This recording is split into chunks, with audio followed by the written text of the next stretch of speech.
Okay, so, well, it's not good weather out today. We got our spray out here for spraying this. This takes 2 coats. You gotta wait at least 10 minutes between coats. So I'm gonna do a coat and then we'll pause it. And then we'll come back and do the second coat and we'll see how it looks. I took my 80 grit sandpaper and I cleaned this all up. Took it down to almost bare metal. So let's get a rag one more time and go over that because it's kind of dusty out here. We'll wipe it down with a microfiber rag. Get a fresh, clean one here.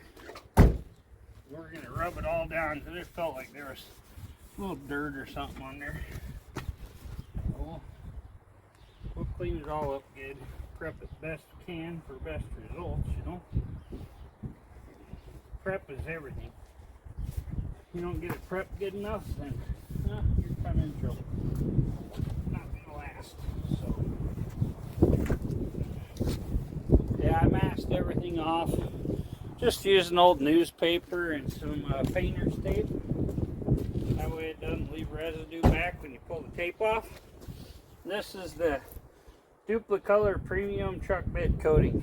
So I already did the spare tire carrier yesterday. You see that in my videos. We're going to do this today. We can get this all shook up, mixed real good. I love the nozzle on this can sprays really well, so we're just going to go nice little bits here.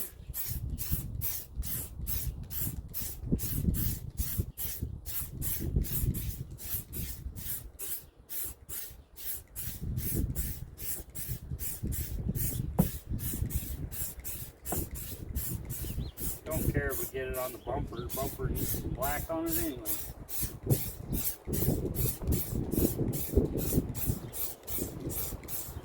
Yeah, just do two thin coats.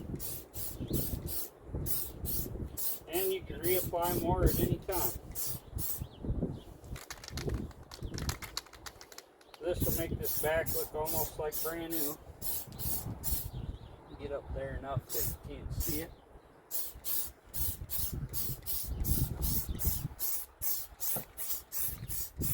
A little tiny spot over there where it got a little bit of run, but I kept hitting that one spot a little much. Yeah, we're gonna make sure we got a decent little coat on all of it.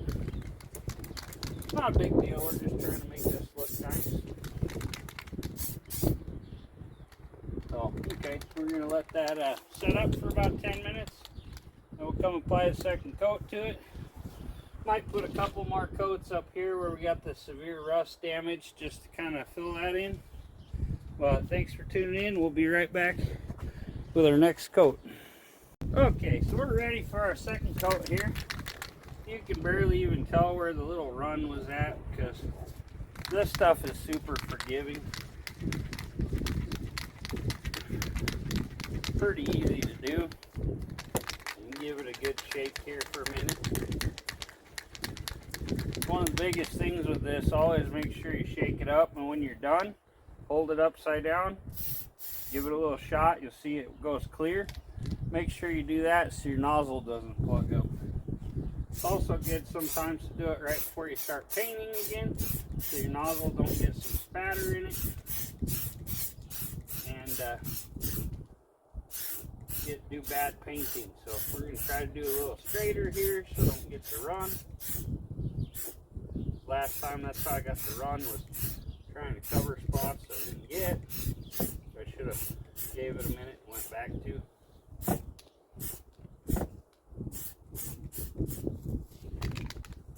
Hard to do this outside and the light isn't real good or anything, but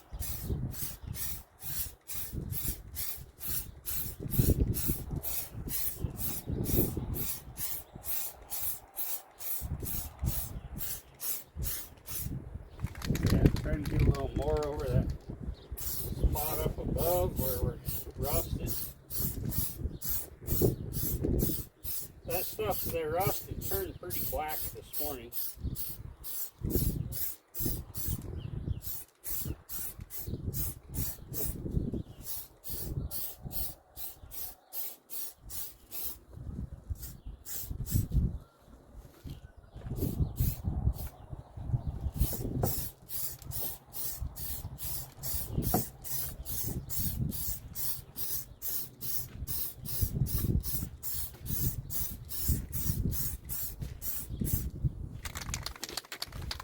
Okay, and then we'll touch it up later and put a little extra over the rust.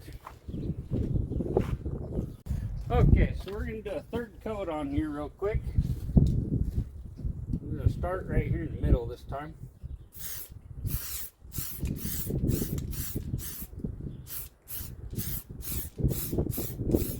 Work this up from the bottom to miss the spot in between there.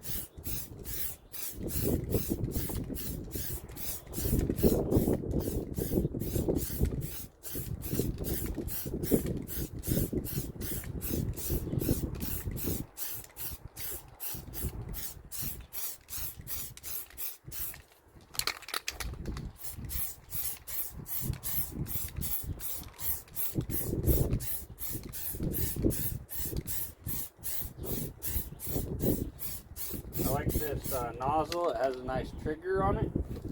Still shoots the top of my finger, but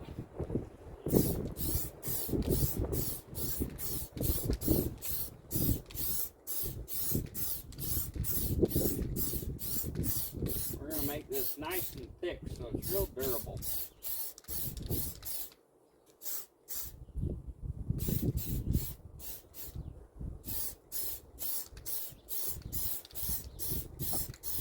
The more rubber you put on here, the longer it'll last, the better it'll hold up.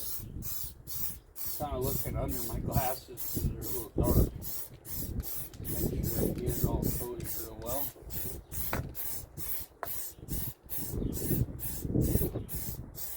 Then we'll let it sit about 15 minutes. We'll pull all this paper and tape off my lock there, and then we'll remount the spare tire carrier. So stay tuned, we'll finish her up. Okay, so now that we got all this done, we got 3 coats of paint on there. We're gonna put our spare tire carrier back on there. Grab our power ratchet here.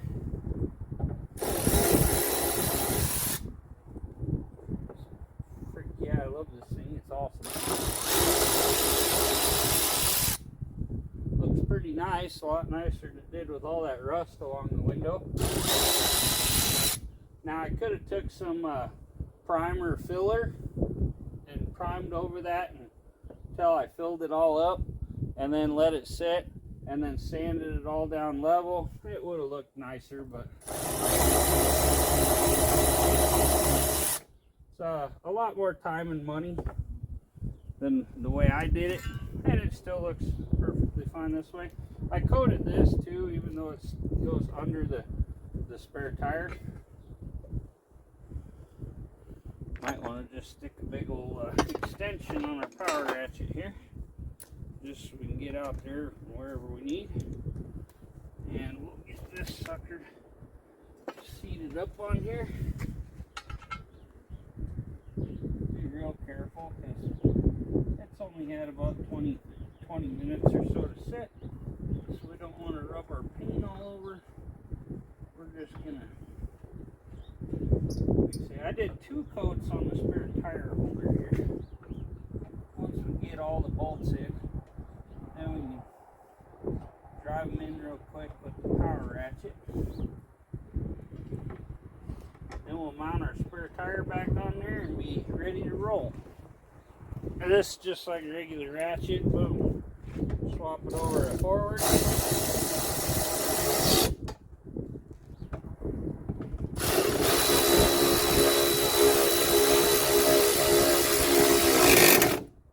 Sucker.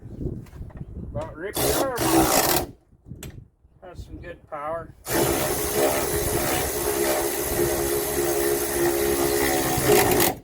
It's a good Milwaukee one. It's supposed to get at least like 60, 80 foot-pounds, something like that.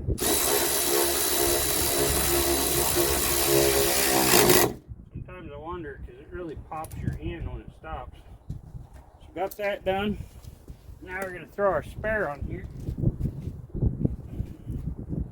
I like to put my valve stem down and away from what's going on. Okay, set that sucker on there. Now, like I've said before, make sure you have these on your threads good.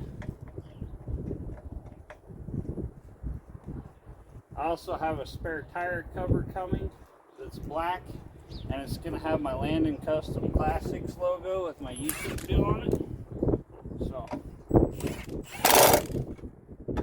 zapper on here with our impact. Like to save a little work and save my body a little. So, there we go. We got a nice painted up rear door. Everything looks good. Got my hardware here for when my license plate finally comes in. So I just picked this project up. I've only had it maybe 2 weeks. So there you go, guys. There's a cheap way to cover up the rust and all that. And that black gate won't look any worse than anything. So it looks pretty good to me. So thanks for tuning in. Please like, comment, and subscribe. We'll catch you on the next one. Take care.